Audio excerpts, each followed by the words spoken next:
नूरियाबाद विच मुसाफ़िर कोच के बाहि लगण वारे वाक़े जी शुरुआती जांच रिपोर्ट जारी थी वई आहे। Breaking news वाकरंदासीं। नूरियाबाद वटि मुसाफ़िर कोच के बाहि लगण वारे वाक़े जी शुरुआती जांच रिपोर्ट जारी की वई आहे।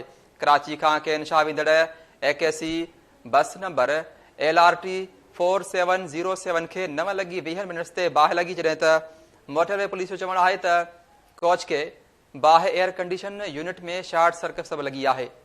8 मुसाफ़िर मौके ते सड़ी फौत थी विया ऐं 10 माण्हुनि ट्रामा सेंटर में दम ॾिनो आहे। ब्रेकिंग न्यूज़ वाकरंदासीं। NHA ऐं मोटरवे पुलिस जी रिपोर्ट मूजिबि बाहि लॻण बाद कोच ड्राइवर इमरान शेख फरार थी वियो आहे।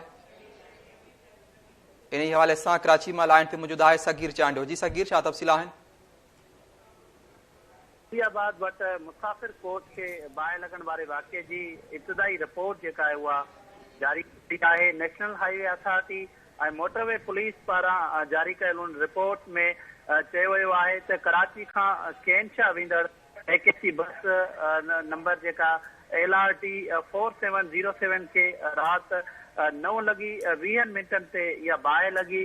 कोच खे बाहि जेका आहे उहा एयर कंडीशन यूनिट में शॉर्ट सर्किट सबबि लॻी, जंहिं सबबि 8 मुसाफ़िर जेके आहिनि उहे मौके ते सड़ी फौत थी विया ऐं 10 माण्हुनि जेके ट्रामा सेंटर में दम ॾिनो। रिपोर्ट में चयो वियो आहे त बाहि लॻण बाद कोच ड्राइवर जेको आहे उहो इमरान शेख उहो फरार थी वियो।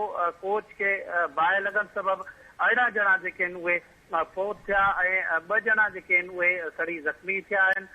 18 ॼणनि में जेके फौत थी वियल में सरवर, मरियम, रेशमा, सफ़री समेत उनमें ॿिया शामिल आहिनि। मोटरवे पुलिस ऐं national highway police motorway police पारां इहा रिपोर्ट जेका आहे उहा जारी कई वई आहे। जी ठीकु आहे, वॾी महिरबानी सगीर चांडो तफ़सील ॾियण जे लाइ।